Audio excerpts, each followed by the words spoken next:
시청자 여러분 안녕하십니까? 오늘 토론의 진행을 맡은 박영표입니다. 오늘의 토론은 21대 국회의원 선거를 맞아 원주 MBC와 강원 일부가 공동으로 기획한 원주 을 선거구 후보자 초청 토론회입니다. 이번 토론회는 유튜브로도 생중계됩니다. 토론회 과정 중에 댓글을 통해 후보자에게 직접 질문할 수도 있습니다. 시청자 여러분의 많은 참여를 부탁드립니다. 먼저 원주 을 선거구에 출마하신 두 분의 후보를 소개해 드리겠습니다. 앉은 자리 순으로 소개해 드리겠습니다. 미래통합당 이강후 후보 나오셨습니다. 다음은 더불어민주당 송기현 후보 자리에 함께 하셨습니다.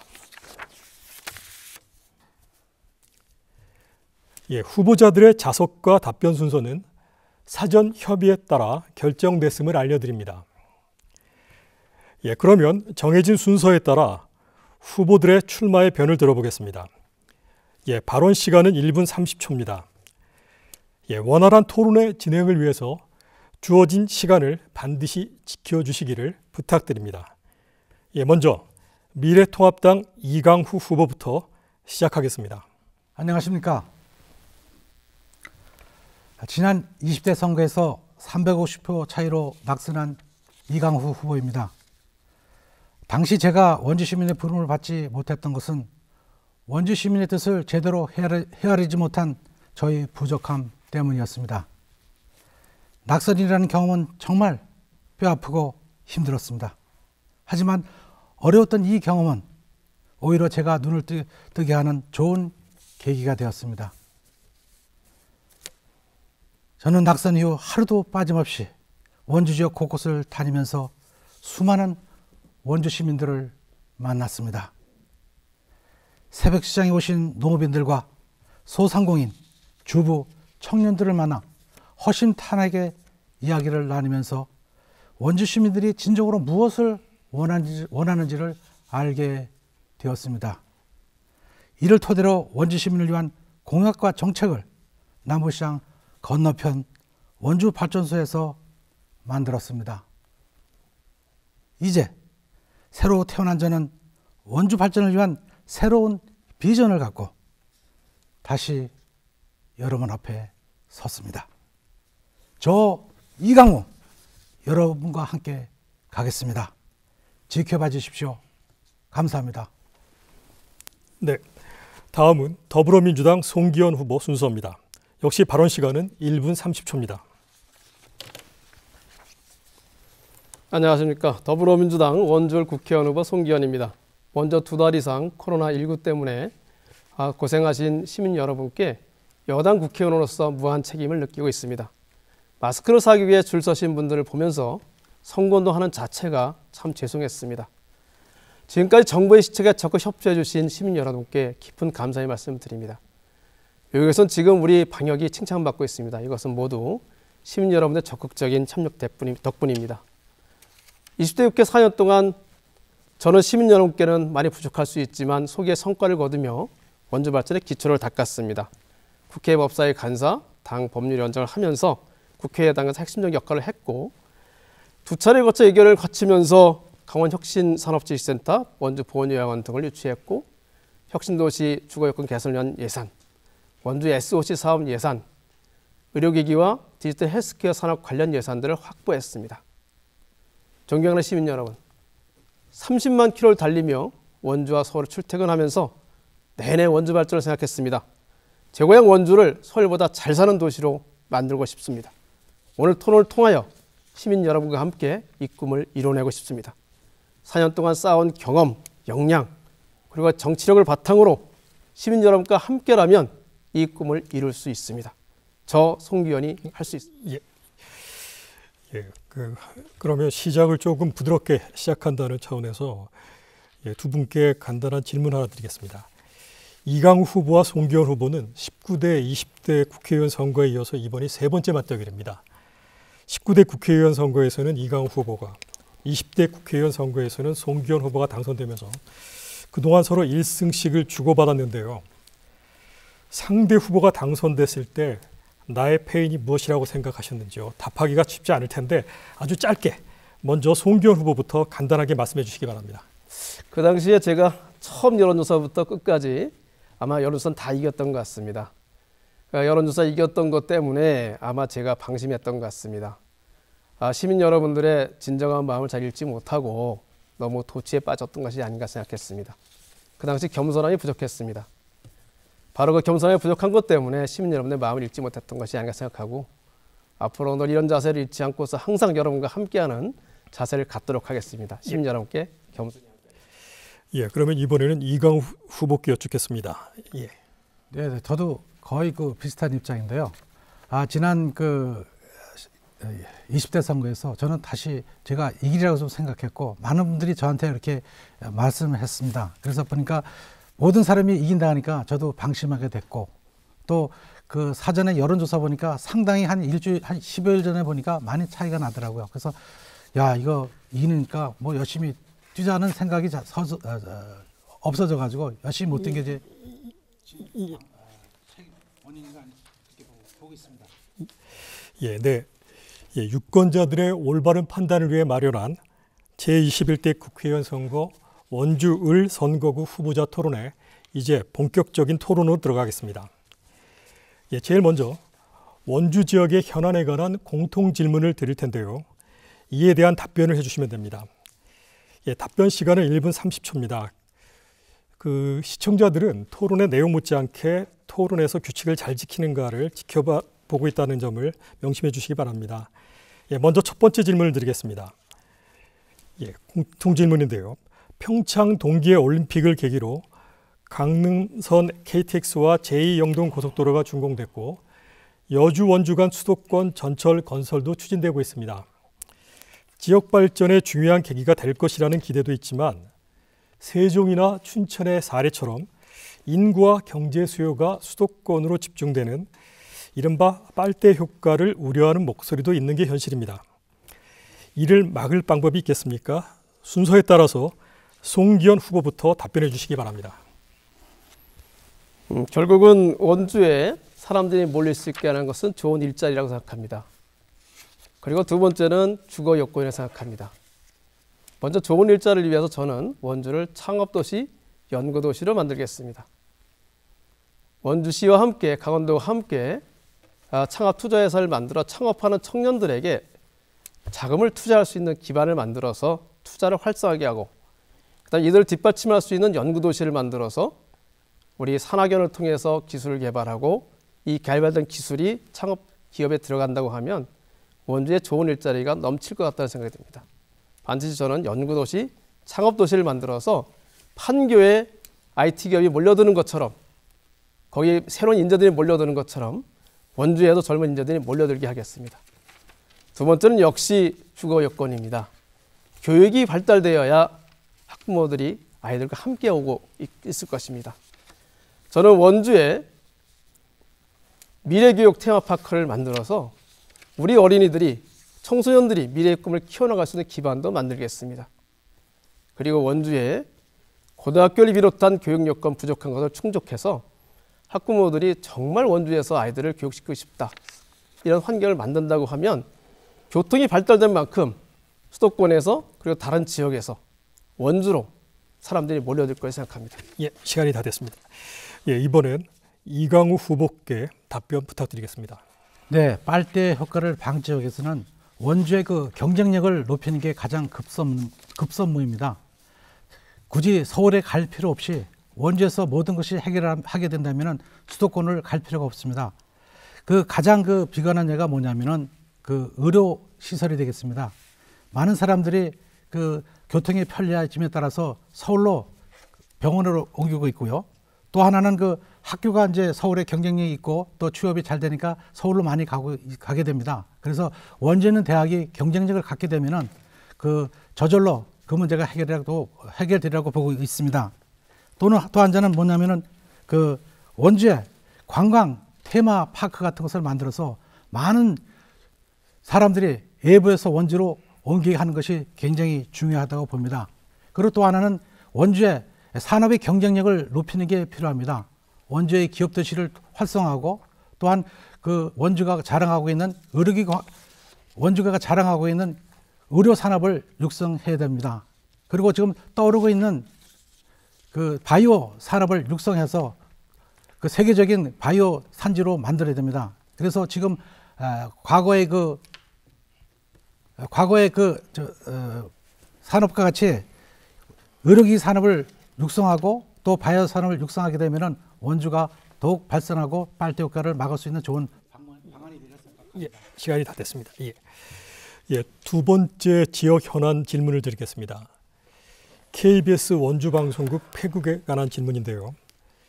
예, 그동안 지역 언론의 역할을 잘 수행해 왔던 KBS 원주 방송국이 최근에 사실상 폐국됐습니다. KBS와 민영방송, 도내 주요 일간지까지 모두 춘천에 기반을 두게 되면서 주요 의사결정 과정에 원주 지역의 여론이 제대로 반영되지 않을까 하는 우려의 목소리가 있는 것도 사실입니다. 이 문제에 대해서 어떻게 생각하시는지, 또 해결책이나 앞으로 어떤 대책이 있다고 생각하시는지 말씀해 주시기 바랍니다. 예, 이번에도 후보당 발언 시간은 1분 30초입니다. 예, 이강우 후보부터 답변해 주시기 바랍니다. 한마디로 소 잃고 외양간 고치기입니다. 춘천으로 가는 것을 막았어야 했습니다. 원주에 그 국회의원이 2명 있는데 2명이 이것을 못 막고 심지어는 여당 국회의원은 KBS 앞에다가 KBS 폐쇄를 반대하는 팻말을 붙이고 또 프랜카드를 붙였습니다. 저는 이것은 원주 시민의 그 절대적인 그 요구입니다. 제가 국회의원이 되면은 과학기술정보통신위원회에 들어가서 반드시 이것을 막겠습니다. 그래서 원주의 그 보도가 제대로 될 수 있도록 하게 됩니다. 지금 보면은 KBS가 주로 춘천 중심이었는데 이것까지 가게 되면은 원주의 실질적인 보도가 안 됩니다. 원주 시민이 알 거리를 잃게 되는 것입니다. 그래서 제 생각에는 반드시 이것은 막아야 되고 제가 국회의원이 되면 그것을 막겠다는 노력을 하고요. 이것을 하기 위한 해결책으로서는 원주 지역 사회단체와 힘을 합쳐서 이것을 공론화시켜서 중앙에서 이것을 막도록 해야 한다고 봅니다. 그래서 제 생각에는 앞으로 KBS가 이것을 안 할 경우에는 우리가 실력적인 행사도 필요하지 않는가 하는 생각이 듭니다. 그래서 이것을 반드시 막아서 원주 시민들이 알 권리를 충족시켜야 한다고 보고 있습니다. 예, 다음으로 송기현 후보 답변해 주시기 바랍니다. KBS 원주 방송국이 정말 폐국 쪽으로 간다는 점이 참 안타깝습니다. 원주 시민 여러분들께서도 분노하고 계시고 저도 역시 분노하고 있습니다. 그동안 시민대책위원회에서 많은 노력을 하셨습니다. 국회에서도 여러 번 집회를 했었고 저는 여당이지만 야당 의원들과 함께 토론회도 개최를 했습니다. 하지만 안타깝게도 아직 KBS 자체의 입장은 크게 변하지 않은 것 같습니다. 사실 제가 지난번에 KBS에서 방송 후보 토론자 토론을 춘천에서 한다라고 하길래 만일에 춘천에서 하게 되면 저는 후보자 토론 안 하겠다. 그렇게 거절하는 단호한 의지를 보였습니다. 앞으로도 KBS 원주 방송국을 지키기 위한 저의 의지엔 변함이 없습니다. 시민 여러분과 함께 한다면 반드시 이룰 수 있다고 생각합니다. 문제는 KBS가 자신들의 적자를 해결하는 방식으로 지금 지방국을 폐쇄하는 쪽으로 하고 있다는 것입니다. 이것은 맞지 않습니다. 저는 방송법을 개정하겠습니다. 방송법에 보면 한국방송공사에 관한 규정이 있습니다. 여기에는 지국에 관한 규정이 없고 수수료에 관한 규정이 있습니다. 수신료에 관한 규정이 있습니다. 어제 수신료가 지역에서 거친 것은 지역에서 쓰일 수 있도록 하는 규정을 방송법에 개정하면서 넣어서 반드시 원주 방송국은 원주 시민의 수신료로 지켜질 수 있도록 하는 노력을 반드시 하겠습니다. 예, 정해진 발언 시간이 다 끝났습니다. 예, 이번에는 이제 주도권 토론을 시작하도록 하겠습니다. 예, 주도권을 가진 후보가 자유롭게 토론을 진행하는 방식입니다. 예, 후보별로 주도권 시간은 8분입니다. 하지만 공평한 발언 기회를 위해서 질문할 때, 답변할 때 모두 회당 발언 시간을 2분으로 제한하겠습니다. 예, 주도권을 가지고 진행하시는 후보께서는 일방적인 발언을 자제해 주시고 상대 후보의 발언 기회를 존중해 주시기 바랍니다. 그래서 가능한 한 주도권을 가진 후보께서 진행하시도록 두겠지만 2분 이상 발언을 하시게 되면 사회자가 개입을 해서 끊도록 하겠습니다. 자, 그러면 송기현 후보부터 주도권 토론을 시작하겠습니다. 제가 지난 3월 18일 갑 지역 후보인 이광재 후보와 함께 행복한 공약 발표를 했습니다. 근데 당시에 그것을 보고서 우리 이광 후보님께서는 저보고 원주을만 신경 써라. 아마 이런 성명서를 내신 것 같습니다. 아마 잘 기억하고 있을 것 같습니다. 그 성명서를 보면서 저는 깜짝 놀랐습니다. 저는 원주을 국회의원이지만 원주 발전을 위해서는 원주 갑을 구분하지 않고 일했습니다. 캠프령이 원주 갑에 위치하고 있지만 제가 최선을 다해서 원주 시민의 품으로 돌려드렸습니다. 그리고 간현 강마섬 역시 갑 지역 사업이지만 제가 해수부 차관과 만나서 유치에 성공했습니다. 저는 과연 우리 이광 후보님께서 원주을만 대표하시는 의원님이신가, 또 원주을만 발전하면 원주가 발전한다고 생각하시는가, 그런 생각을 했습니다. 후보자님 사고폭이 너무 좁지 않은가 하는 생각을 했고요. 그래서 앞으로 후보님께서는 국회의원이 되면 원주을만 신경 쓰실 것인가, 이걸 한번 여쭤보고 싶습니다. 어떠십니까? 후보자가 국회의원이 되시면 원주을만 신경 쓰시고 그 전에 국회의원 하실 때도 원주을만 신경 쓰셨습니까? 저는 이것은 아니라고 생각합니다. 이 자리에 다시 한번 우리 이광 후보한테 여쭙는 것은 도대체 원주을만 신경 써라, 그렇게 말씀하신 취지가 무엇인지 한번 여쭤보고 싶습니다. 답변을 좀 부탁드리겠습니다. 네, 원주을만 신경 쓰라는 것은 순수한 의미는 아니었고요. 사실 원주을, 원주갑 이렇게 자기 지역 주민을 위해서 활동하는 것이 일단은 중요하다고 보고요. 일단 지역 주민들이 원하는 것이 무엇인지를 잘 파악해가지고 이걸 해결하게 되면은 원주을 갑을 떠나서 자기 지역만 잘하게 되면 원주 전체가 다 발전하기 때문에 그런 뜻에서 해석한 거고요. 우리 갑 지역에서도 일이 있으면은 또 문제가 있으면은 을지역에 있는 출신도 국회의원도 합동을 해서 문제를 해결해야 한다고 봅니다. 네.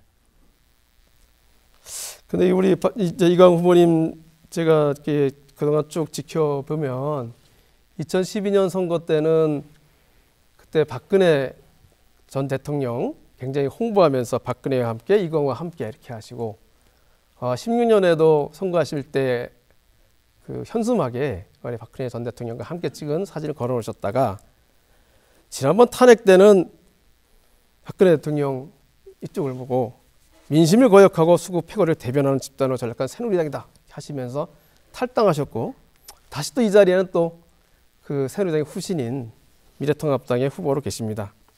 그리고 지난번 18일 날 그때 원주을만 신경 쓰라고 하시면서 저희들 보고 꼼수라고 하셨는데 그 다음날 바로 또 원주갑의 박정학 후보와 함께 원주 공동공약을 발표하셨습니다. 제가 볼 때는 이렇게 입장에 따라서 왔다 갔다 하시는 게 아닌가 하는 생각이 들고요. 그렇다고 하면 장기적으로 이런 문제에 대해서는 어떻게 원주 시민의 신뢰를 얻을 수 있을 것인가 하는 저는 이런 생각이 좀 들고 있습니다. 이 점에 대해서 우리 이광우 후보님께서 앞으로 어떻게 원주 시민의 신뢰를 쌓을 것인가, 이런 것을 말씀을 좀 해주시길 부탁드리겠습니다. 2017년 말 당시 새누리당은 국민적 실망 속에서 뼈를 깎는 반성과 환골 탈퇴가 필요한 상황이었습니다. 보수 괴멸이라는 위기 속에서 새로운 정치를 통한 보수의 재건을 통해서 다시 정권을 창출해야 했습니다. 그래서 뜻을 가시하는 분들과 탈당을 했다가 그것을 통해서 다시 보수를 더 크게 해서 다른 보수의 있는 분들도 같이 합세해가지고 보수를 재건하는 데 의미가 있었고요. 혹시 저희 행동으로 실망을 느끼신 분이 계시다면은 이 자리를 빌어서 죄송하다는 말씀을 드립니다. 그리고 저는 탄핵할 때 저는 그때 국회의원이 아니었다는 것을 말씀드립니다. 이광 후보님께서는 19대 국회의원을 역임하셨고요. 저는 20대 국회의원을 지금 하고 있습니다. 물론 이광 후보님께서도 아마 국회에서 많은 일을 하셨을 것이다, 저는 그렇게 생각하고 있습니다. 하지만 국회의원의 능력은 그 사람의 정치력이 있습니다. 제가 간단하게 이거 뭐 제 자랑인 것 같습니다만은 제가 했었던 그 국회에서의 역할을 좀 이렇게 발표를 말씀드리겠습니다. 제가 더불어민주당 원내 부대표를 했었고요.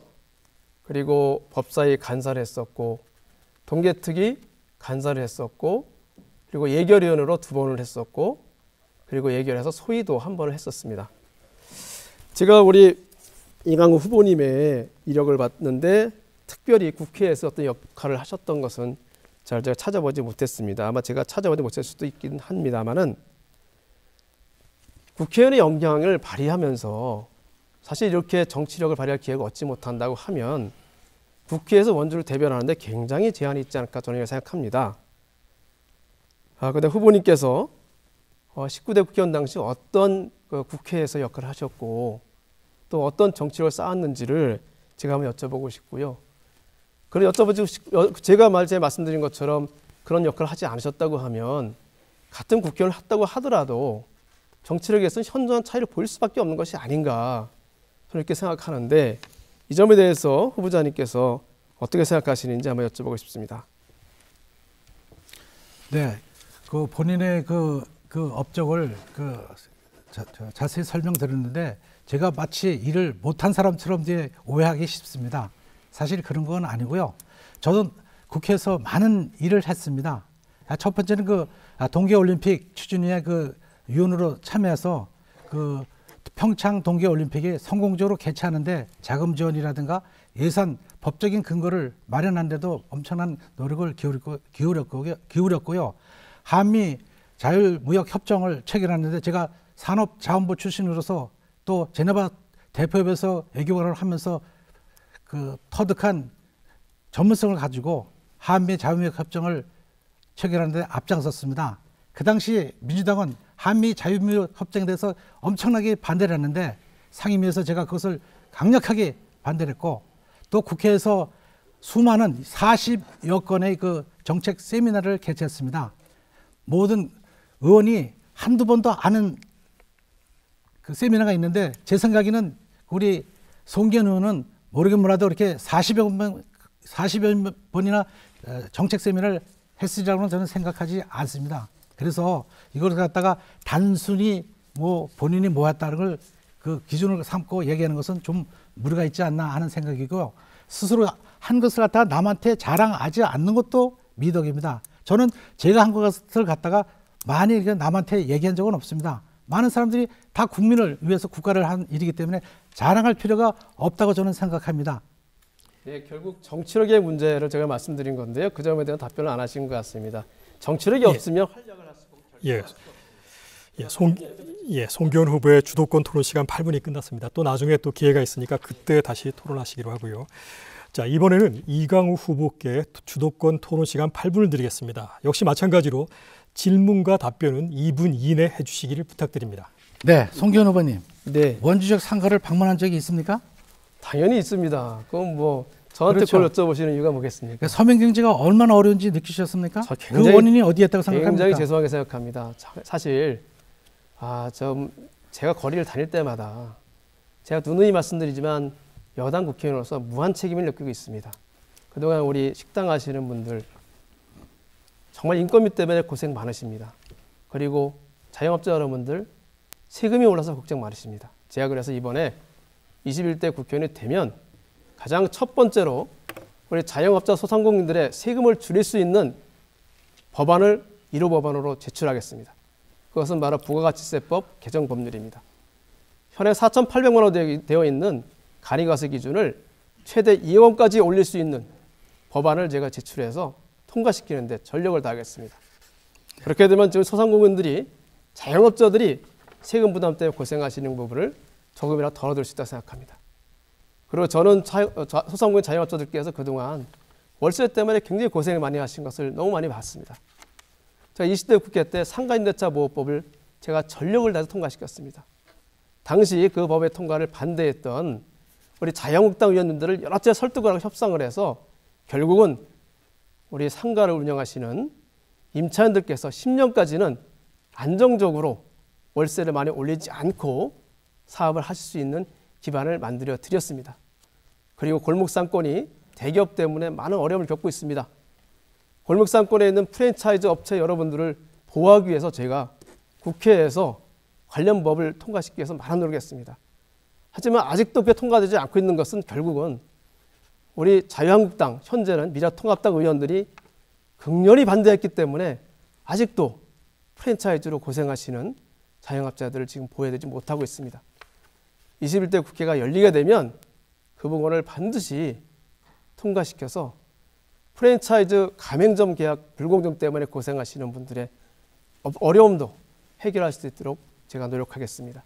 저는 세금 그리고 임대차 그리고 불공정한 계약에 의한 피해 이것을 21대 국회에서 해결할 수 있도록 꼭 노력하겠습니다. 마무리해 주시기 바랍니다. 저는 그 작년 봄부터 가을까지 6개월 동안 신림면 황든의 찐빵마을 가게에서부터 남부시장까지 우리 원주을 지역의 모든 상점과 중소기업을 빠짐없이 방문했습니다.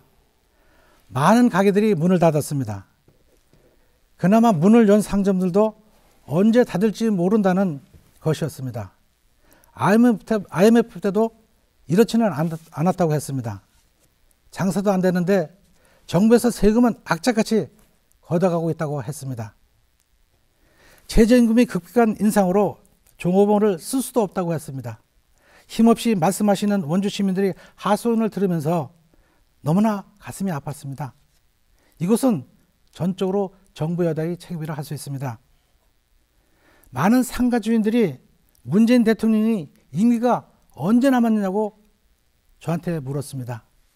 2년 8개월 남았다고 하니까 그때까지 어떻게 기다리냐는 것이 말이었습니다. 이것이 민심입니다. 200여 개가 넘는 부동산 소개서를 방문했는데 제가 방문하는 동안 부동산 계약을 하는 것을 본 것은 단 2번뿐이었습니다. 많은 부동산 소개서가 문을 닫거나 예출 중이거나 또는 예출 중이라는 표지만을 문에 달아놓고 어떤 소개서들은 불만 켜놓고 아예 출근을 안 하고 있었습니다. 무너진 경제, 피폐한 민생에 대해서 정부 여당은 책임을 느껴야 되겠습니까? 송 후보님은 답변해 주시겠습니까? 제가 늘 말씀드리는 것처럼 지금 어려운 부분에 대해서는 여당 국회의원으로서 정말 또 그리고 여당의 지도부에 있는 국회의원으로서 무한 책임을 느끼고 제가 더 노력해야 된다는 말씀을 드리겠습니다. 다만 제가 정말 말씀드릴 것은 뭐냐 하면 소상공인 자영업자들을 위한 법을 저희들이 만들려고 할 때 그것을 끝까지 반대했던 당이 자유한국당이고 현재의 미래통합당입니다. 다시 한번 미래통합당이 다수가 된다고 하면 결국은 자영업자 소상공인 골목상권의 보호는 요원하게 됩니다. 소상공인을 보호하기 위한 적합업종도 지금 자영업자의 반대로 잘 이루어지지 못하고 있습니다. 반면 저는 정말 어려운 우리 상가들을 위해서 정말 필요한 여러 가지를 하도록 하겠습니다. 저는 골목상권의 중요한 것 중에 하나가 주차장이라고 생각합니다. 그래서 이번 저의 공약 중에 하나가 골목상권 주차장 만들기입니다. 지금까지 주차장은 지방자치단체의 예산으로만 할 수 있게 되어 있습니다. 제가 법을 개정해서 골목상권의 주차장도 국비가 지원될 수 있도록 만들어서 국비를 통해서 우리 골목상권에서 가장 원하고 있는 주차장을 확보하도록 하겠습니다. 그리고 황돈찐빵 말씀하셨는데 저 황돈찐빵 마을 정말 명품 마을로 만들고 싶습니다. 제가 지난해부터 여러 차례 황돈찐빵 마을을 방문했습니다. 우선 황돈찐빵 마을에 들어가서 차가 세우고 빵을 살 수 있도록 주차 공간을 확보하자고 말씀드렸습니다. 그리고 그래서 강원도 예산을 받아서 주차 공간을 확보했습니다. 예전보다 훨씬 넓은 길이 생겨서 찐빵 마을 그 찐빵 가게 앞에 차를 세우고 찐빵을 살 수 있도록 만들어 드렸습니다. 제가 20대 국회의원이 된다고 하면 여기에 또다시 국비를 투입하고 원주시와 강원도를 설득해서 전선을 지중화함으로써 황돈 찐빵 마을을 정말 명품 마을로 만들고 싶습니다. 지역을 다니면서 지역이 어려움을 해결하는 것은 바로 이러한 점이라고 생각합니다. 마무리해 주시기 바랍니다. 그 송기현 후보자가 지금 말하는데 그 황돈 찐빵 마을에 대해서는 거기에 많은 그 LPG를 쓰기 때문에 많은 그 비용이 듭니다. 그래서 제가 국회의원에 있을 때 황둔 찐빵 마을에 대해서는 그 1.5톤짜리 그 탱크를 설치해서 각 집마다 각 가게마다 지중화로 LPG를 공급했습니다. 그래서 가게마다 한 달에 50만 원씩의 그 비용을 절감했다 해서 제가 황둔 마을에만 가면은 대환영을 받고 있습니다. 그것을 분명히 알았으면 좋겠고요. 또 다시 질문하겠습니다. 대통령께서는 취임사에서 한 번도 경험하지 못한 나라를 만든다고 했습니다. 그렇습니다. 코로나 초기 대응, 마스크 대란, 경제 파탄에서 우리는 이전에 경험하지 못한 상황에 처해 있었습니다. 마스크를 사기 위해서 4시간씩 기다린 경험, 사회주의처럼 배급을 받는 것이 현실이었습니다. 중국의 눈치를 보면서 초기 우한 폐렴 입국자들을 차단하지 못해 국민을 위험에 빠뜨린 정부였습니다. 지난해 경제 성장률이 10년 만에 최저, 산업 생산은 19년 만에 최악, 설비 투자는 10년 만에 최대 감소, 제조업 생산 능력 48년 만에 최대폭 하락, 제조업 가동 21년 만에 최악 등이 작년의 경제 지표였습니다. 이런 상황에 대해서는 어떻게 생각하십니까? 예, 시간이 다 됐습니다. 예, 이강우 후보의 주도권 토론 시간 8분이 지났습니다. 뒤에 또 주도권 토론의 기회가 또 있으니까 그때 남은 질문과 답변을 해주시기 바랍니다. 예, 이제 토론의 열기가 조금씩 뜨거워지는데요. 분위기를 잠시 식혀가는 차원에서 후보자들께 숨을 고를 수 있는 뭐 이런 순서로서 아주 간단한 질문 하나 드리겠습니다. 두 후보께서 최근에 본 영화, 드라마, 책 중에 가장 인상이 깊었던 작품 무엇입니까? 시간이 없으셔서 뭐 이렇게 보시기 쉽지 않았으리라고 생각합니다만 그래도 보셨던 영화나 드라마, 책 중에 인상이 깊었던 작품을 이강우 후보부터 간단하게 답변해 주시기 바랍니다. 몇 분이죠? 30초입니다. 30초? 저는 그 기생충이라는 영화를 봤습니다. 기생충을 보면서 우리나라 현실을 좀 알게 되었는데요. 이 영화가 세계적인 오스카상을 탔다는 데에서는 굉장히 그 우리 국민으로서 그 자부심을 느꼈습니다. 심지어는 그 트럼프 대통령도 이것에 대해서 시기를 해가지고 그 굉장히 그 분노했다는 말도 들었는데 제가 그것을 보면서 우리나라 그 영화가 산업이 많이 발전됐다는 것을 느낄 수 있었습니다. 예, 시간이 너무 짧아서 하실 말씀들이 많은데 좀 아쉽겠습니다만 30초로 제한이 되어 있습니다. 예, 다음으로 송기현 후보의 답변도 들어보겠습니다. 제가 최근에 읽은 책 중에서 가장 인상 깊었던 것이 호모 커넥티쿠스라는 책이었는데요. 지금 우리 모두의 손에 핸드폰이 들려 있습니다.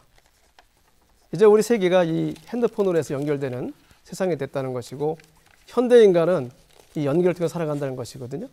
앞으로 모든 산업이 이 호모 커넥티쿠스라는 이 관념을 통해서 이루어진다는 그 제안에 있었던 책인데요. 우리가 앞으로 많이 생각해야 되는 부분이 들어있다.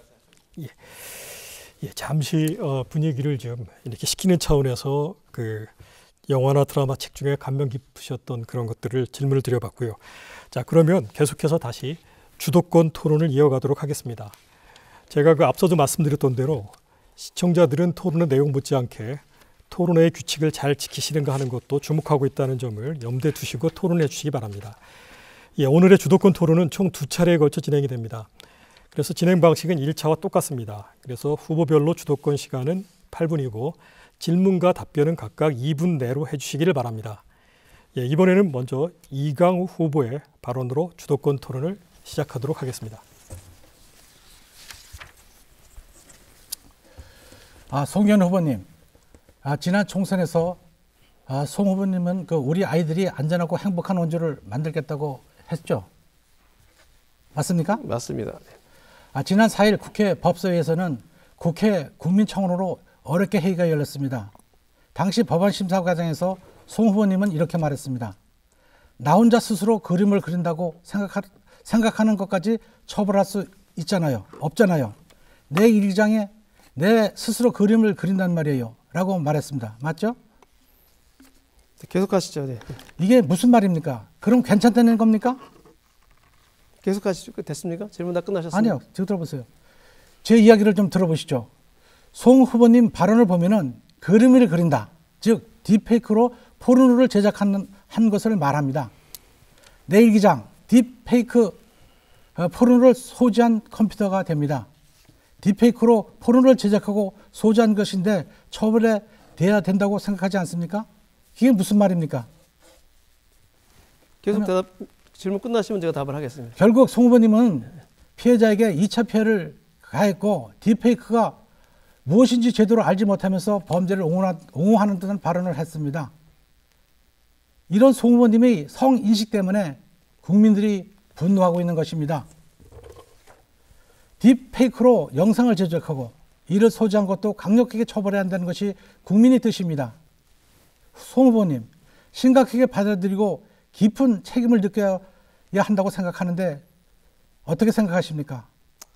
우선 그 당시에 저희 법안 1소위 의원들이 6명이 논의하면서 사실은 너무 법률가적인 관점만 생각하다 보니까 국민들의 감정에 충분히 부합하지 못했다는 점을 저희들이 죄송하게 생각하고 있습니다. 다만 그 당시에 저희들은 딥페이크를 새로 처벌할 수 있는 규정을 만들어 디지털 범죄의 처벌을 강화하는 내용의 법안을 만들었습니다. 저희들이 사실 국민의 입장에서 볼 때는 100점짜리 법은 만들지 못했습니다. 하지만 저희 적어도 80점짜리 정도 법을 만들어서 딥페이크를 비롯한 디지털 성범죄 처벌을 강화하는 법을 만들었습니다. 지금 현재 여러 가지 국민들께서 말씀하신 부분이 있습니다. 저희들 심각하게 받아들이고 있습니다. 저희들은 내일 저희 당에서 이 관련돼서 회의를 하고 저희들이 선거운동이지만 회의에 참석해서 깊이 논의하겠습니다. 이 자리에서 지금 현행법상에 사실 제가 발언하는 것 중에 관련된 것이 불법 동영상 같은 경우를 소지하는 것이 아직 처벌이 되지 않고 있습니다.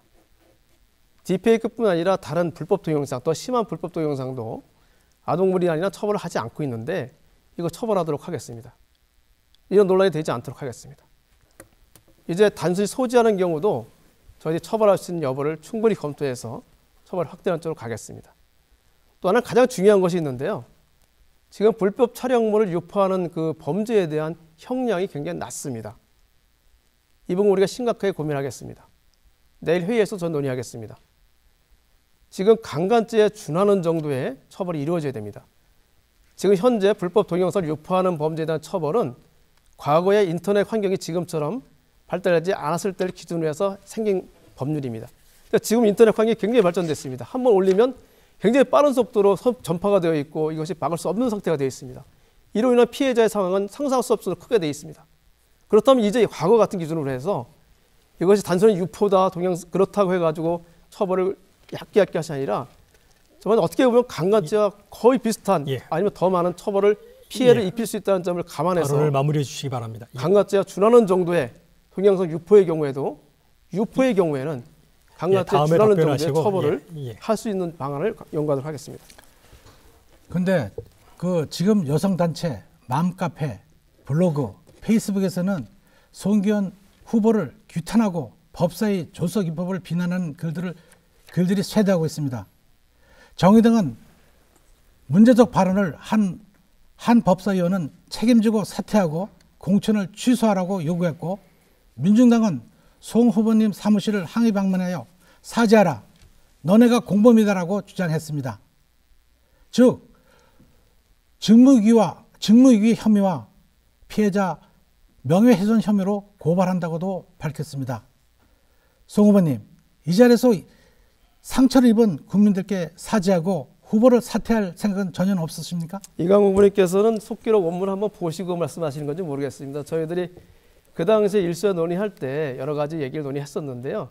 아마 그중 일부를 빼서 일부만 부각시키다 보니까 이런 말씀을 하시는데, 제가 먼저 말씀드렸듯이 저희들이 너무 법률가적인 생각을 갖고서 국민들의 감정을 이해하지 못한 점은 제가 사과드리고 있습니다. 다만 당시 저희들이 정말 100점짜리 법을 만들지 못했습니다. 하지만 저희들도 디지털 성범죄를 처벌을 강화해야 된다는 생각을 가지고 그동안 처벌되지 않았던 딥페이크를 처벌될 수 있는 법으로 만들어 놓은 것입니다. 저희들이 100점을 못 만들고 80점을 만든 점에 대해서는 질책을 따갑게 받아들이겠습니다. 하지만 저희들이 저뿐 아니라 당시에 같이 있었던 우리 통합당의 김도읍 의원, 정정식 의원, 그 여러 의원들께서 그런 것을 옹호하거나 가볍게 생각했던 것이 아니라는 것은 그 당시 회의록을 보시면 분명히 알 수 있습니다. 저희들은 단호히 처벌해야 한다 했고요. 그리고 그 점에 대해서는 일부의 여지도 없이 처벌을 강화해야 한다 했었고요. 그래서 그동안 처벌되지 않던 디페이크를 처벌하게 만들었고요. 여러 가지 논의가 있었습니다. 다만 저희들이 그때 논의했던 것은 그 당시 현행법상의 한계 때문에 처벌할 수 없는 범위의 범죄 행위가 있었다. 그런 걸 말씀드렸던 것이고요. 그래서 이번엔 저희들이 그 법의 한계를 깨트려서 처벌을 강화할 수 있는 방안을 연구하고 입법화를 추진하도록 하겠습니다. 저희 법사위는 저희뿐 아니라 얼마든지 조속한 기간 내에 행동에 옮겨서 여러 국민들의 뜻을 받들도록 노력하겠습니다. 다음은 송 후보님, 혹시 아동 청소년 이용 음란법 처벌 실태에 대해서 알고 있습니까? 제가 아동 청소년의 보호를 위해서 새로 법안도 만들어서 최근에 개정이 된 것도 있습니다. 제가 누구보다도 아동 청소년의 피해에 대해서 깊은 관심을 가지고 있고, 그렇기 때문에 제가 아동 청소년의 보호를 단순히 국가가 아니라 지방자치단체도 책임지고 하라는 그런 내용의 법안을 발의해서 개정을 했습니다. 그만큼 아동 청소년의 보호가 굉장히 중요하고, 이것을 국가나 여기에 맡겨서는 안 되고 지방자치단체도 적극적으로 나서야 되고, 지방자치단체 공무원들이 담당 공무원들을 만들어서 하나하나 챙겨야 된다는 내용까지도 제가 만들었습니다. 지금 아동 청소년에 관련된 음란물은 단순히 소지만 하고 있어도 처벌됩니다. 그런데 이것이 처벌되는 한계가 제가 말씀드린 것처럼 너무 과거의 기준에 매여서 처벌이 약해지고 있습니다. 양형 기준이 너무 낮습니다. 이것이 처벌이 유효하게 되기 위해서 이번에 저희들이 정말 이런 경우는 현행 강간죄나 기타 중한 성범죄에 준하는 정도의 처벌이 가능할 수 있도록 관련 법을 개정하려는 것을 추진하고 있습니다. 그렇게 된다고 하면 지금까지보다 훨씬 강하게 이런 점이 보호될 수 있다고. 시간이 다 됐습니다. 시간이 다 됐습니다. 이따가 또 질의 답변 과정에 말씀해 주시면 좋겠고, 근데 이강우 후보의 주도권 토론 시간 8분이 지났습니다. 이번에는 송기현 후보께 주도권 토론 시간 8분을 드리겠습니다. 질문과 답변을 가능한 한 짧게 하셔서 좀 더 알찬 토론이 될 수 있도록 후보들께서 좀 시간을 잘 활용해 주시기를 부탁드립니다. 제가 국회의원 생활을 하면서 참 특이하다 생각한 경험 중에 하나가, 제가 국회에 100% 출석했다는 것이 굉장히 큰 저를 인정해 주는 그런 내용이 되는 것을 보고 굉장히 놀랐습니다. 학생이 학교를 가는데 100% 학교를 가야 되고 가서 공부해야 되는 거 당연하지 않은가, 그런 생각을 들었거든요. 근데 국회의원이 도대체 300명이나 되는 국회의원이 국회에 꼬박꼬박 출석하지 않고, 그것도 본회의나 출석하지 않고 안 나오는 경우가 많다는 겁니다. 그래서 나중에 보도에 난 거 보니까 국회에 100% 출석한 사람이 저를 비롯해서 딱 11명밖에 안 되는 것 같았습니다. 물론 야당 의원들 경우에는 차이가 있습니다. 왜냐하면 야당 의원들 경우에는 여러 가지 정무적 판단 때문에 전체적으로 본회의 출석을 안 하는 부분이 있기 때문에 야당 의원들께서 본회의 출석을 100% 안 한 것에 대해서는 어느 정도 이해할 부분이 있긴 있습니다. 하지만 여당 의원은 다릅니다. 여당 의원은 여당에서 추진하는 법안을 해야 되고 정책해야 되기 때문에 반드시 100% 출석을 해야 되는 것입니다. 여당 의원으로서 본회의에 출석하지 않는 것은 저로서는 이해할 수가 없습니다. 저는 제가 100% 출석하면 당연하다고 생각하는데, 우리 이강우 후보님께서 19대 국회의원 하는 동안 제가 이렇게 살펴봤더니 12번을 출석을 하지 않았습니다. 그리고 한 번을 출장을 가셨더라고요. 12번 왜 본회의에 출석하지 않으셨는지 혹시 기억하고 계시나요? 제가 그 당시에 우리 여당 의원이지만은 국회 출석은 굉장히 열심히 했습니다. 근데 송 의원이 100%를 참석하려고 작정하고 다닌 것 같은데, 사실 공부 잘한다고 100% 학교 열심히 다니는 사람이 공부 잘하는 건 아니고, 보니까 입법률을 보니까 한 50%로 50 내지 60%로 굉장히 국회의원 중에서 굉장히 낮은 실적을 올렸습니다. 제가 다음에 국회의원이 된다면은 우리 송기현 의원님처럼 열심히 공부는 못하지만은 출석은 100% 다 하겠습니다. 저는 입법률을 갖다가 70 내지 80% 타겠습니다. 무조건 많이만 법을 만든다고 상책은 아니고요. 보안이 하여튼 수적으로만 따지고 주민들을 위해서, 시민들을 위해서 표를 의식하고 하는 것 같은 생각이 듭니다. 제가 몇 년 전에 그걸 보니까 어느 원주의 모 의원이 자기는 서울까지 가는데 지하철 타고 고속버스 타고 와가지고 지하철 타고 와서 다시 버스 타고 와서 국회 가서 회의하고 다시 오고. 아니 이게 지금 그 세상이 그 디지털 세상인데 그거 말이 안 되지 않습니까? 이거 빨리 하면 되는 거고 열심히만 하면 되는 거지. 국회 100% 출석. 사실 국회 들어가가지고 그 본회의 가가지고 가서 얼굴만 디디고 나도 출석에 들어갑니다. 저는 그런 가식적인 행위를 안 하고 아까 보니까 제가 외국에 한번 출장 간 걸 갖고 거기에도 아마 그 며칠은 빠졌을 겁니다. 그걸 갖고 속된 말로 좀 좁게 거론한다는 것은 대범하지 못한 입법 의원의 자세가 아닌가 하는 생각이 듭니다. 좀 반성하십시오. 제가 공부를 못했다고 말씀하시는 건지는 잘 모르겠는데요. 제가 말씀드리기에 좀 그렇지만은 제가 그동안 했던 것을 보면 강원혁신지식산업센터 또 그리고 보훈요양원, 혁신체육센터 그리고 도서관, 혁신도서관, 청년창업사관학교 그리고 또 해바라기 센터, 강원인권사무소 다 제가 했을 때 유치했던 겁니다. 제가 또 예산을 생각하면 또 많이 했었고요. 제가 동계올림픽 때 보면 500억 정도 예산을 동계올림픽을 위해서 증액을 해서 했던 적도 있었고요. 저는 그 부분에 대해서 그렇게 설명을 드리겠고요. 다만 우리 후보님께서 말씀하시는 내용을 보면 공부를 못해도 출석을 100% 하시겠다 이렇게 말씀하시는데 공부도 잘하고 100% 출석해야 되는 것이 국회의원의 당연한 의미라 생각합니다. 한 가지 여쭤보겠습니다. 우리 이강 후보님의 첫 번째 공약으로 바이오 산업 R&D 시설 유치 이렇게 하셨는데요. 원주는 20년 가까이 의료 산업을 핵심 산업을 육성하고 있습니다. 지금 의료기 테크노밸리, 첨단 의료기기 수출 산업단지, 그리고 최근에는 부른산으로 디지털 산업단지를 육성하겠다는 결정을 했었고요. 원주를 의료 관련돼서 의료기기 사업 관련돼서 규제 특구로 만들기도 했었습니다. 지금 정부는 원주를 디지털 헬스케어 산업 특구로 지정해서 원주에서는 디지털 헬스케어를 육성하려고 하고 있습니다. 근데 갑자기 느닷없이 바이오를 가지고 나오시는데요. 바이오는 지금 국가에서는 중앙정부에서는 송도를 중심으로 해서 집중적으로 투자를 하고 있고 또 강원도에서도 춘천은 바이오, 원주는 디지털 헬스케어 두 가지 나눠서 하고 있습니다. 지금 와가지고 갑자기 바이오를 한다고 하면 첫째는 제가 걱정되는 것이 지금 몇십 년 이어왔던 원주의 의료기기 산업이 잘못하면 영향을 받을 수 있다. 왜냐하면 예산이나 관심도 분산되기 때문에 지금 쭉 발전해왔던 의료기기 산업이 잘못되면 발전은 늦출 수 있다는 생각이 드는데 느닷없이 바이오 산업을 들고 나오신 근거가 무엇인지 또 여기가 의료기기 산업에 영향이 없을 것인지 여기에 대해서 구체적인 말씀을 한번 부탁을 드리겠습니다. 네, 옛날에 과거에 60년대, 70년대 우리나라가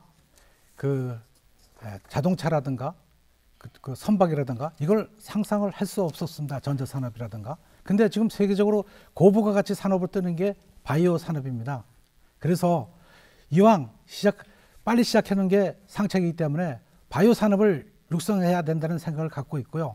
지금 의료기 산업을 말씀하시는데 저도 의료기 산업에 대해서는 잘 압니다. 누구보다 모르게. 우리나라 의료기 산업의 약 30%를 차지하고 있고 약 150여 개 업체가 원주 의료기기에 종사하고 있습니다. 그런데 제 생각에는 바이오가 새로 추진돼 가지고 이것을 잘 활용하게 되면은 새로운 우리나라의 먹거리가 될 수 있고 또 하나는 우리나라의 반도체나 쉽빌딩 즉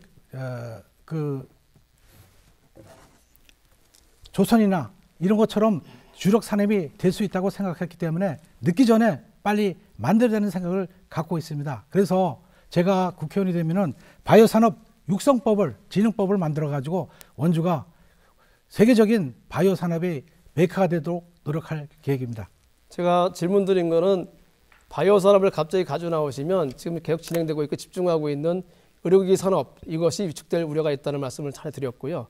또 하나는 지금 중앙정부나 강원도나 바이오 산업은 다른 지역을 중심으로 해서 발전시키려는 것을 계획하고 있고 상당 부분 진행돼 있기 때문에 지금 와서 바이오 산업을 원주에서 하겠다고 하는 것이 과연 실효성이 있느냐 이런 말씀을 드린 것이고요.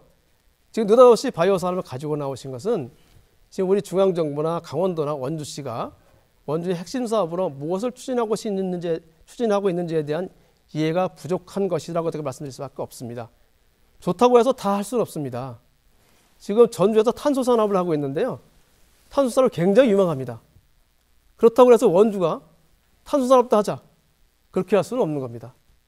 원주에서 할 수 있는 것은 원주가 그동안 쌓아온 여러 가지 역량, 앞으로의 미래 비전을 해갈 수 있는 것, 중앙정부와 지방정부가 목표하고 있는 것, 그런 것을 같이 해야 가능하다고 볼 수 있습니다. 송기현 후보의 주도권 토론 시간 8분이 지났습니다. 이번에는 이제 원주 지역 현안에 대한 세 번째 질문을 드리도록 하겠습니다. 세 번째 질문은 정부가 오늘 소득 하위 70% 가구에 4인 기준 100만 원을 지급하겠다고 밝혔습니다.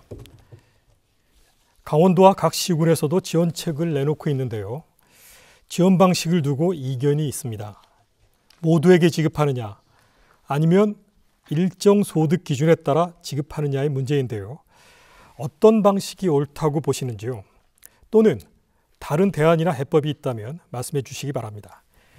순서에 따라 송기현 후보부터 답변해 주시기 바랍니다. 발언 시간은 1분 30초입니다. 지금 오늘 아마 이제 중앙정부에서 결정이 돼서 소득 70% 이하의 100만 원 지급하기로 결정이 됐습니다. 이것을 명칭을 무엇으로 정하는지는 문제가 아니고 다만 이것을 코로나19 때문에 심각해진 우리 가계 경제와 우리 시민들의 삶을 조금이라도 지탱하기 위한 정말 극단의 대책이었다 생각을 합니다. 그래서 현재로서는 모두에게 지급하느냐 일부에게만 지급하느냐는 문제는 일단은 결정이 됐습니다.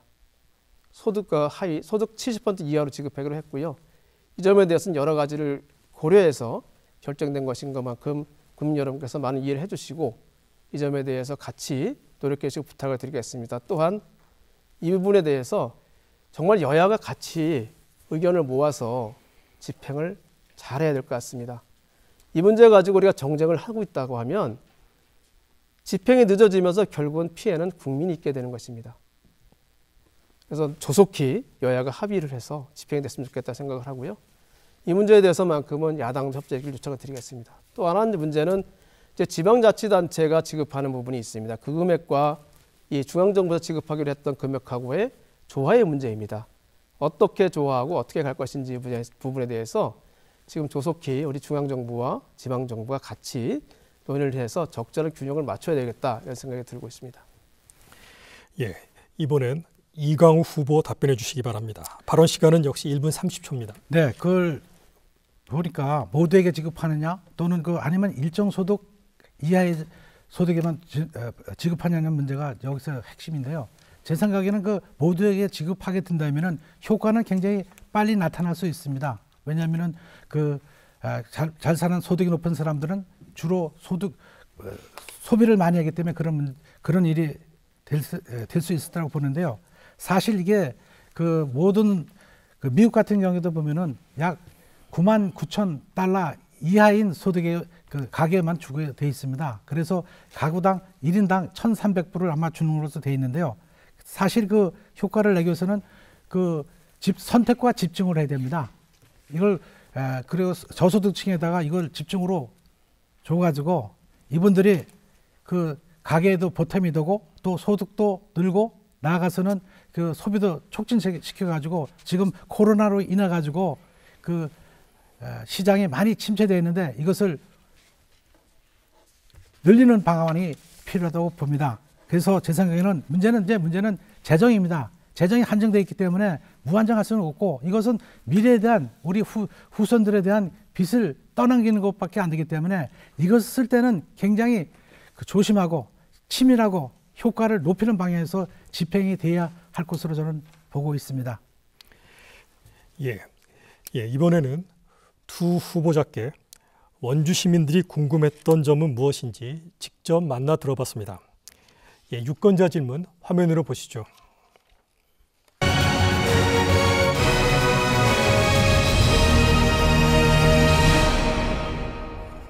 지금 현재 지금 딱 점심시간인데 예약이 한 팀도 없습니다. 진짜 크게 될 줄 알고 미리 선점한다고 5년 전에 들어왔는데 5년이 지나도 그닥 나아지는 느낌이 전혀 없는데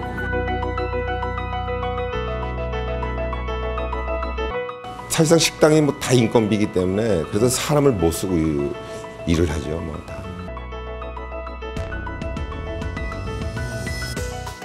주말 장사가 안 되다 보니까 반토막 장사하다 보니까 가게 운영을 못 하시는 거예요. 예, 네, 원주 시민들의 생생한 이야기를 들어봤습니다. 혁신도시 경기 활성화를 위해 많은 노력이 있었지만 영상에서 보신 것처럼 사실 크게 나아지지 않고 있다는 것이 시민들의 의견입니다. 두 후보자 모두 임기 동안 혁신도시 활성화를 위해 많은 대책을 내놓으셨는데요. 예, 후보님들이 임기 중 발표하고 추진한 대표적인 대책과 그 효과에 대해 설명해 주시고 당선 이후에는 어떤 해결책들을 준비하고 있는지를 묻겠습니다. 예, 먼저 이강우 후보의 입장부터 듣도록 하겠습니다. 예, 발언 시간은 2분입니다. 네, 저는 혁신도시 출신입니다. 제 고향이 혁신도시에 포함돼 가지고 저는 고향을 잃어버린 그 사람입니다. 사실 그 혁신도시에 대해서 원주 시민들이 기대가 컸습니다. 기대가 크면 실망도 크다고 할까요? 근데 혁신도시가 굉장히 공동화돼 가지고 많은 원주 시민들이 실망하고 있습니다.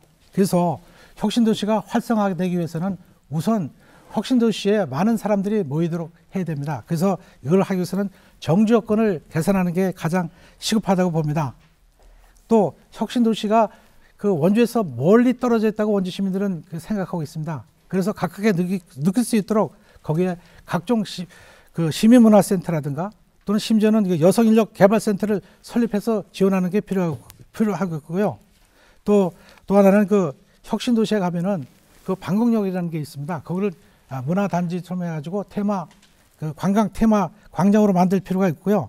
또 혁신도시가 거기 보면은 고등학교가 없어가지고 남자 고등학교가 없어가지고 그것이 있어야지만은 서울에서 오는 그리고 여타 지역에서 오는 그 공공기관 직원들이 원주에서 그 자녀들을 키울 수 있는 여건이 마련해진다고 봅니다. 그리고 혁신도시가 보면은 그 원 시내하고 원 도시하고 혁신도시와 거의 굉장히 소외되어 있습니다. 그래서 혁신도시와 원도시와의 관계를 빈번하게 이동할 수 있도록 버스 노선을 넓힌다든가 노선을 개선한다든가 또는 버스 배차 간격을 줄여가지고 많은 그 혁신도시에 있는 시민과 또는 시내에 있는 시민들이 서로 교호할 수 있도록 서로 소통할 수 있도록 하는 것이 필요하다고 봅니다. 또 아까도 말씀드렸지만 시간이 다 됐습니다. 이번엔 송기현 후보 답변해 주시기 바랍니다. 제가 지난 4년간 강원 혁신지식산업센터, 원주 보건요양원, 미리네 도서관, 원주 육아종합지원센터, 혁신도시발전재단, 그래서 원주 혁신도시 유치했습니다. 그리고 혁신도시 정주권 개선을 위한 여러 생활 SOC 사업도 진행을 했습니다. 지금 현재 진행 중에 있습니다. 이 진행된 여러 사업이 완성이 된다고 하면 약간의 효과는 강이라고 생각합니다. 또 최근에 신병원 이청사가 들어서면서 1200명에 달하는 직원들이 오셨기 때문에 이런 부분은 혁신도시의 활성화에 어느 정도 도움은 될 거라 생각합니다. 하지만 이걸로는 부족합니다. 저는 혁신도시를 창업지구, 연구지구로 만들겠습니다. 혁신도시에 있는 공공기관과 원주에 있는 대학들, 지방자치단체 그리고 기업들이 하나가 어우러져서 혁신도시 안에서 창업이 이루어지고 이 창업을 위해서는 창업투자회사를 만들어서 창업을 뒷받침하고 연구단지를 만들어서 산학연을 통한 새로운 기술을 만들고 이 기술을 창업기업과 연결해서 창업계에 발전할 수 있도록 하는 이런 체제를 만드는 창업도시, 연구도시를 혁신도시에 만들겠습니다. 혁신도시에 그리고 또 시민들이 많이 즐길 수 있는 여러 공간을 많이 만들겠습니다. 저는 미리네 공원이 굉장히 좋은 여건인데 아직 개발이 안 돼서 굉장히 안타깝게 생각하고 있습니다. 제가 하나 다른 지역의 사진을 보여드리겠습니다.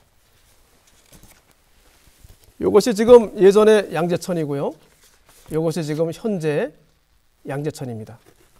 지금 양저천에 수많은 시민들이 몰려서 즐기고 있습니다. 지금 미리네 공원에 지금 그 공간을 현재는 방치하고 있지만 이 공간을 활용해서 시민들이 아주 더 자주 올 수 있는 공간을 만든다고 하면 이 지역 상권도 활성화될 수 있다고 생각합니다. 예, 시간이 다 됐습니다. 예, 이제 다시 공통 질문을 두 후보께 드리도록 하겠습니다. 예, 앞에서 두 후보들께서 혁신도시와 관련해 많은 이야기를 하셨지만 결국 인재에 관한 문제가 그 핵심이 될 거라고 생각을 합니다. 특히 공공기관의 지역인재 채용에 관한 시민들의 관심이 높은데요. 현재 지역 대학 졸업자에게 한정돼 있는데 타 지역 출신 학생들이 많은 대학보다는 지역 고등학교 졸업자를 대상으로 해야 한다는 의견도 있습니다. 자, 이에 대해서 두 후보께 질문을 드리겠습니다. 먼저 송기현 후보의 입장부터 듣도록 하겠습니다. 네, 맞는 말씀입니다. 다만 현행법이 그 지역의 대학을 규정하고 있기 때문에 현행법상의 대학을 중심으로 이루어지고 있는데 이것은 지역 고등학교 학생들에게도 기회가 열리는 쪽으로 반드시 개정이 되어야 됩니다. 하지만 저는 이 부분을 좀 다른 쪽으로 생각하고 있습니다. 지금까지는 그냥 학교에 나온 학생들이 취업하는 쪽을 생각했다고 하면 이제는 거꾸로 생각을 해서 혁신도시 기업들이 필요한 인력을 원주에 있는 고등학교, 대학이 양성해내는 쪽으로 바꿔야 된다고 생각합니다. 저는 혁신도시 중심으로 해서 원주에 있는 대학들에게 계약학과를 좀 만들고 싶습니다. 학과를 개편을 해서 혁신도시에 필요한 인재가 딱 만들어줄 수 있는 쪽으로 학과를 만들고 이 학과를 통해서 혁신도시 기업에 취업을 할 수 있다고 하면 지금 현재 혁신도시에 1년에 취업되는 혁신도시 기업에 1년 취업, 공공기업에 취업되는 학생들이 인원이 3,000명 정도 되는데요. 이 3,000명 정도를 원주에 있는 대학들이 전부 충족할 수 있게 된다면 이걸로 더 좋은 게 없을 것 같습니다. 그렇게 된다면 이런 대학을, 지역에 있는 대학을 우리 원주에 있는 학생들이 고등학교에 들어갈 것 같습니다. 그렇다고 하면 결국 우리가 고등학생을 해야 되느냐 대학생을 해야 되느냐 이런 고민을 할 필요가 없게 된다는 것입니다. 아예 그래서 우리는 생각을 바꿔서 원주에 있는 고등학교, 원주에 있는 대학들이 혁신도시에 필요한 인재를, 혁신도시 공공기업에 필요한 인재들을 양성하는 쪽으로 커리큘럼을 바꾸고 그걸 통해서 순환적으로 혁신도시 인재. 예, 시간이 다 됐습니다. 네, 이번에는 법안에 대한 공통 질문을 하나 드리도록 하겠습니다. 예, 당선 후 이제 가정을 해서 당선이 되셔서 국회에 가신다면 가장 먼저 어떤 법안을 만들지, 먼저 후보자의 정치 신념이나 시대 정신을 담은 법안 하나, 그리고 원주를 위한 법안 하나를 설명해 주시면 되겠습니다. 그래서 이강우 후보께 먼저 시간을 드리는데 발언 시간을 2분 드리겠습니다. 네, 그 하나 문제 제기를 해야 되는데요. 그 혁신도시에 대해서 그 대학보다는 고등학교냐 어디를 했는데 저한테는 질의를 안 했습니다. 죄송합니다. 이거 1분 30초. 예, 죄송합니다. 네. 사실 제가 그 국회 그 19대 때 혁신도시 건설 및 지원해 가는 법에 그 지역 인재를 채용할 수 있는 법적 근거를 마련했습니다. 그 이후에 그 혁신도시에 오는 공공기관은 그 30%를 이제 의무로 채용토록 했고, 제가 자세히 보니까 고등학교 학생들도 혁신도시에 의무처우로 고용토록 법이 규정되어 있었습니다. 그래서 이 문제는 제 생각에는 좀 잘못되지 않나 하는 생각이 들고요. 이것을 떠나서 그 혁신도시가 그 아까도 송기현 의원도 좋은 말씀을 하셨는데 그 원주에 있는 대학에 그 많은 원주에 있는 대학에 주로 그 원주에 있는 고등학생들이 주로 서울 갈 게 아니라 혁신도시가 있는 원주에 취업하기 위해서 원주에 있는 학교, 대학교, 예를 들어서 뭐 상지대라든가 강릉원제대라든가 한라대에 들어가가지고 거기서 그 혁신도시에서 맞는 요건에 맞아가지고 공부를 하게 되면 됩니다. 그래가지고 신의직장이라 하는, 즉 취업도 정년도 보장되고 또 페이도 좋은 신의직장이라는 거기에 들어가면 될 것 같고요. 원주 지역 학생들이 혁신도시에 있는 공기업에 들어가면은 주로 그 다른 지역을 갈 필요가 없기 때문에 그 정주 여건도 갈 필요가 없기 때문에 자연스럽게 그 주소를 이전하라고 시간이 됐습니다. 예, 제가 질문을 깜빡 잊고 빼뜨린 점에 대해서 다시 한번 이강우 후보께 사과를 드립니다. 아까 드렸던 질문을 다시 한번 드리겠습니다. 두 분께서 만약에 당선이 돼서 국회에 들어가신다면 어떤 법안을 만들지, 첫째는 후보자의 정치 신념이나 시대 정신을 담은 법안 하나, 그리고 또 하나는 원주를 위해서 만들고자 하는 법안 하나를 설명해 주시면 좋겠습니다. 이번에는 각 후보께 2분씩 드리겠습니다. 먼저 이강우 후보께서 말씀해 주시기 바랍니다. 네, 제가 당선 후 국회에 들어간다면은 원주를 바이오 특별 단지로다가 이제 조성한다고 말씀하지 않습니까? 바이오를 통해 가지고 고부가치 산업을 일으켜 가지고 제 그 원주 그리고 대한민국 먹을 거를 만들어야 되겠는데요. 그렇기 위해서는 바이오 산업에 대한 법적 근거가 있어야 됩니다. 그래서 바이오 산업 육성법을 만들고자 합니다. 이를 통해서 고부가치를 육성하고 또 의료기기나 또 바이오가 의료기기나 또는 화장품과도 관계됩니다. 그래서 그 산업 연관 효과를 노려 가지고 보다 많은 그 원주 시민이 원주가 추구하고 있는 50만, 100만 도시를 채우는데 기여하고 싶은 게 제 생각입니다. 인사입니다. 시간 2분을 다 안 쓰셔도 되겠습니까? 네. 예, 그러면 다음으로 송기현 후보 답변해 주시기 바랍니다. 제가 아까도 말씀드렸지만은 부가치세법 개정안을 반드시 내겠습니다. 이 부가치세 간이과세 기준이 4,800만 원인데요. 이것이 2000년에 만들어진 것이고 20년이 지났습니다. 20년 전에 4,800만 원이면 지금은 2억 정도가 됩니다. 그 당시는 사실은 과세하는 그 내용이 좀 불투명했기 때문에 4,800만 원 해도 충분했었습니다. 지금은 카드 사용이 굉장히 늘었기 때문에 좀 과세가 굉장히 투명하게 진행되고 있습니다. 이것 때문에 우리 소상공인 자영업자의 세금 부담이 엄청나게 많아지고 있습니다. 이제 간이과세 기준 높여야 됩니다. 저는 2억 원 정도로 해서 개정안을 내겠습니다. 물론 2억 원까지 안 될 수도 있습니다.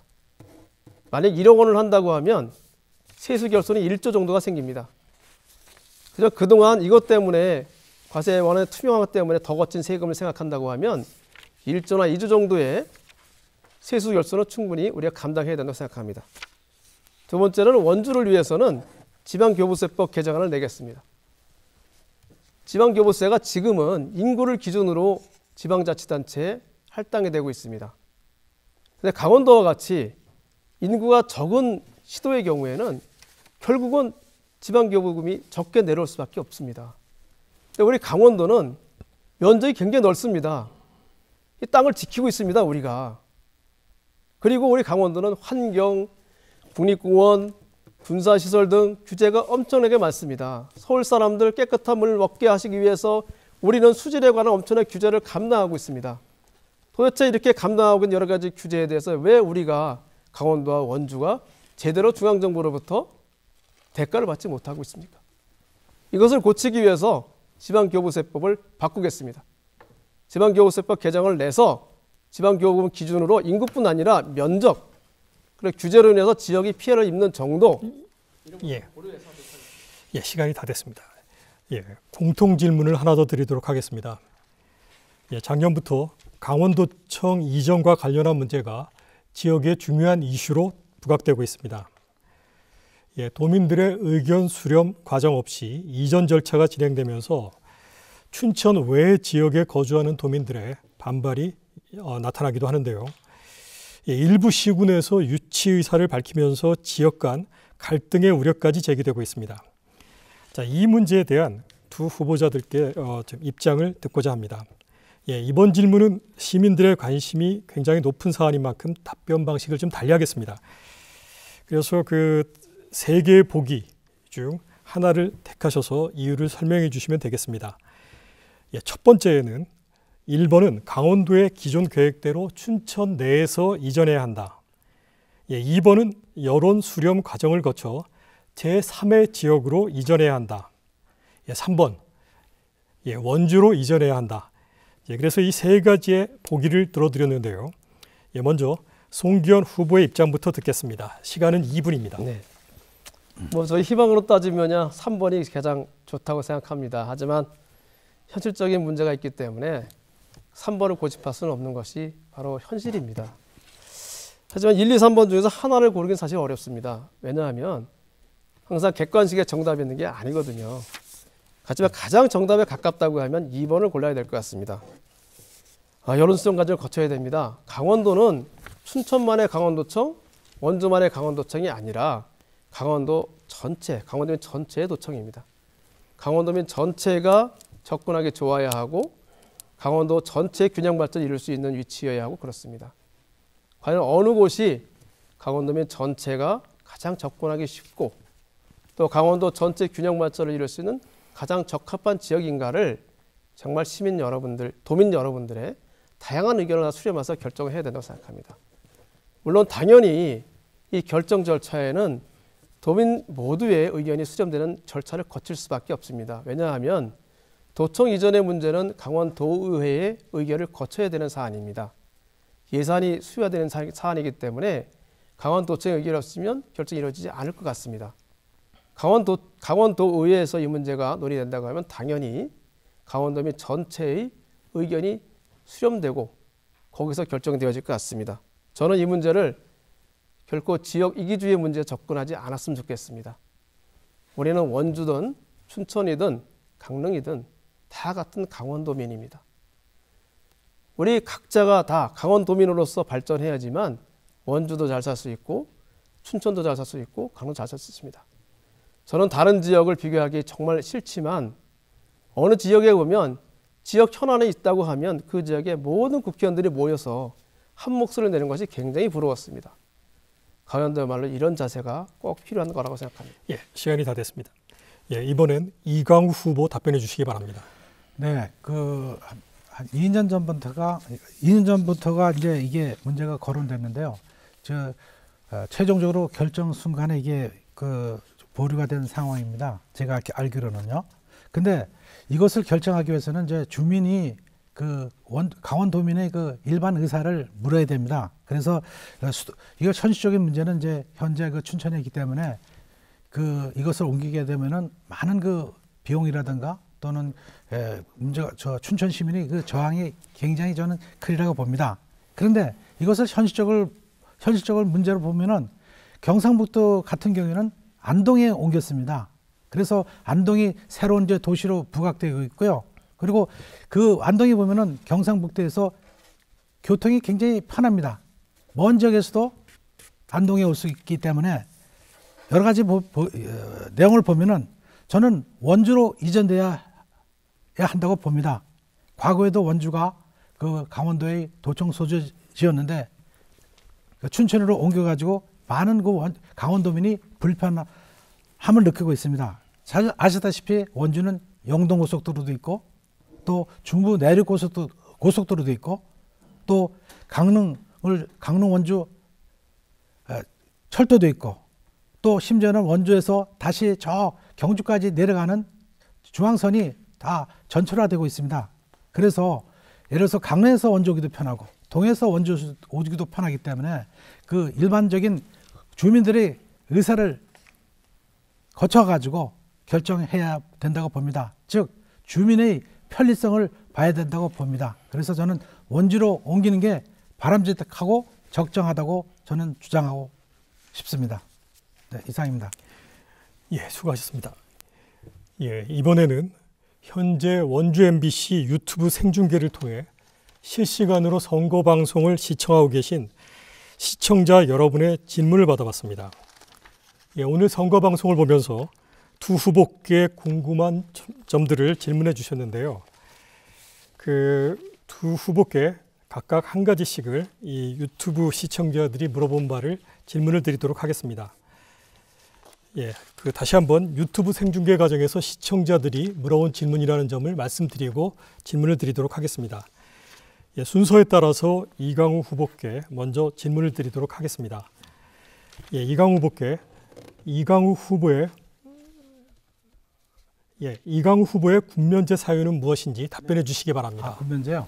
네. 많은 사람들이 선거 때마다 이거 문제가 이제 거론됐습니다. 솔직히 말해서 제가 오늘 밝히겠습니다. 제가 강원대학 다니면서 참 공부를 좀 굉장히 열심히 했습니다. 그때 건강을 많이 해쳤습니다. 근데 저도 몰랐는데 자꾸만 물이 먹고 싶어가지고 또 힘도 없어 병원에 가보니까 이게 당뇨로 밝혀졌습니다. 그래서 당뇨에 대해서는 트라우마가 있어가지고 저는 밝히지 않았는데 저희 어머니도 당뇨로 오래 고생하시다가 돌아가셨고요. 저도 그 당뇨가 있어가지고 식이요법도 하고 운동요법도 합니다. 그래서 제가 그 3번에 걸쳐 3년에 걸쳐 가지고 제가 원주에 있는 50일 후성병원에서 정밀 검사를 받았습니다. 왜냐하면 그래서 3번 무정을 받아가지고 당당하지 못하게 제가 소지 면제를 받았습니다. 그래서 제 아들이 작년에 그 포병으로 군대 갔다 왔는데 그래서 저는 제가 못한 걸 우리 승재가 아들이 했다는 데서 조금이나마 국민들한테 미안함을 좀 덜고 있습니다. 네, 이상입니다. 예, 이번엔 송기현 후보께 유튜브 시청자가 물어온 질문을 드리도록 하겠습니다. 예, 송기현 후보의 세금 체납 사유에 대해서 답변해 주시기 바랍니다. 우선 철저하지 못한 점 우선 죄송합니다. 다만 의도적인 것은 아니었고 사무착오였습니다. 이 중에 2건이 세금액이 확정되기 전에 미리 예납하는 기회를 넘겼던 사안입니다. 문제가 됐던 세금은 모두 냈습니다. 사실 세금액이 확정되기 전에 미리 내는 예납 부분인데요. 이 부분을 체납이라고 하기는 조금 그렇습니다. 저는 이 부분 체납으로 하지 않아야 된다 저는 생각하고 있습니다. 나머지 한 건은 제가 변호사를 폐업을 했습니다. 폐업하는 이후에 제가 이제 사무실이 없어진 상태에서 이것을 정리하는 과정에서 제가 미처 챙기지 못했던 부분입니다. 물론 이 부분도 전부 당시에 납부는 했습니다. 어쨌든 제가 변호사이기도 했고 국회의원이기도 하면서 이런 절차적인 것까지 다 미리 챙기지 못했던 점에 대해서는 저 스스로 좀 부끄럽다는 생각을 하고 있습니다. 앞으로 이런 점이 없도록 제가 철저히 하겠습니다. 당시에 제가 이런 점 챙겼다고 하면 이런 좀 민망한 일은 없어지지 않을까 생각이 돼서 나름 이런 부분 더 제가 챙기도록 노력하겠습니다. 예, 끝났습니다. 네. 원주 MBC와 강원일보가 공동으로 기획한 원주 을 선거구 후보자 초청 토론에 함께하고 계신데요. 예, 벌써 마지막 순서가 왔습니다. 유권자들께 드리는 당부의 말로 마무리하도록 하겠습니다. 각 후보께 2분의 시간을 드리도록 하겠습니다. 순서에 따라서 먼저 송기현 후보께서 마무리 발언해 주시기 바랍니다. 밤늦게 함께해 주신 시민들께 감사드립니다. 원주는 미래의 도시입니다. 제 고향 원주가 미래의 도시라는 것이 자랑스럽습니다. 지금은 무한한 가능성을 가진 도시 원주의 미래를 위한 청사진을 그려야 합니다. 21대 국회의원 선거는 원주에게 미래의 가능성을 현실로 만드는 차원이 다른 원주의 발전을 이루는 기회입니다. 과거가 아니라 미래를 바라보고 원주를 발전시킬 사람, 가능성을 단순한 미래가 아니라 원주 시민들께서 현실로 느낄 수 있도록 만드는 사람, 이런 국회의원이 뽑힌다면 기회는 우리 원주의 것입니다. 존경하는 원주 시민 여러분, 원주를 차원이 다른 창업도시, 연구도시로 만들겠습니다. 공공기관과 지역대학 그리고 자치단체가 함께 참여하는 산학연구특구를 조성하고 여기에서 만들어낸 산업기술과 우수인력으로 청년 벤처기업 등으로 좋은 일자리를 많이 만들어내겠습니다. 우리 경제를 지켜왔던 향토기업, 자영업자, 농민들 위한 정책으로 함께 커나가겠습니다. 원도심을 살리고 계층 간 차이를 줄여 시민들의 삶의 질을 높이겠습니다. 원주 경제의 대동맥이 될 원주 여주 복선전철을 조기 완성하고 하이패스 전용 동원주 IC를 건설하여 원주를 사통팔달 교통과 물리의 중심지로 완성시키겠습니다. 일은 사람이 합니다. 큰일을 하려면 사람도 큰 사람이어야 합니다. 국회의원의 가치는 정치력에 있습니다. 저는 초선이지만 국회 법사위 간사로 당 법률위원장으로 정치적 영역을 넓혔습니다. 지난 4년간 원주 발전을 꿈꿔왔습니다. 이제 국금을 하나하나 이루고 싶습니다. 누가 차원이 높은 원주의 발전을 이룰 것인지, 서울보다 더 잘 사는 원주를 만들 것인지 현명하신 원주시민 여러분들의 판단에 맡겨드립니다. 원주를 더 키울 사람 역시 송기현입니다. 원주가 더 키울 사람 다시 송기현입니다. 고맙습니다. 다음은 이강우 후보의 마무리 발언 듣도록 하겠습니다. 존경하는 원주 시민 여러분, 지난 4년 동안 원주는 많이 바뀌었습니까? 여러분의 생활은 더 좋아졌습니까? 대부분의 시민들은 아니오시다라고 답하실 것입니다. 송기현 후보와 저 이강호의 의정활동을 비교해 보셨습니까? 여러분이 자료를 찾아보시면 누가 더 많은 일을 했는지 금방 아실 것입니다. 저는 지난 19대 국회의원을 지내면서 재정 자립도가 낮은 원주에 약 4조 5천억 원의 국비 예산을 확보했습니다. 여주 원주 수도권 저절 사업, 원주 신림 국도 5호선 확장 사업, 또 소천면 경유 42번 국도, 또 홍수조절댐 건설 등을 했습니다. 그렇지만 송 후보는 어떤 뚜렷한 사업을 했는지 기억이 나질 않습니다. 원주 발전에 앞장선 이강호와 정쟁에만 앞장섰던 송기현 후보, 여러분은 누구로 선택하시겠습니까? 원주 시민 여러분, 이번 선거는 정부 여당에 대한 중간 심판입니다. 자유민주주의, 경제 살리기에 나서 주십시오. 이강호는 보수 정당의 가치를 지키며 원주 예산 확보를 책임지겠습니다. 오늘 상대 후보의 좋은 얘기 많이 들었습니다. 하지만 지난 4년의 세월을 통해서 제가 현장에서 보고 듣고 느낀 원주 시민의 생생한 이야기를 담은 제 공약이 훨씬 더 좋은 정책이라고 자부합니다. 다가오는 4월 15일 선거에서 기호 2번 이강호를 선택해 주십시오. 저는 할 수 있습니다. 꼭 해내겠습니다. 원주 시민과 함께 끝까지 가겠습니다. 늦은 시간까지 시청해 주셔서 대단히 감사합니다. 예, 두 분 후보께서 토론을 마치셨습니다. 예, 모두 수고하셨습니다. 예, 지금까지 원주에 대한 원주 을 선거구 두 후보자의 생각과 비전을 들어봤는데요. 시청자 여러분들은 오늘 토론회 어떻게 보셨는지요? 예, 코로나 사태로 인해서 투표율을 걱정해야 하는 상황입니다. 예, 이럴 때일수록 선거에 대한 관심을 놓지 마시고 소중한 한 표 꼭 행사해 주시기 바랍니다. 예, 오늘 순서 여기서 모두 마치겠습니다. 늦은 시간 함께 해주신 시청자 여러분, 좋은 토론 해주신 후보 여러분, 예, 대단히 감사합니다.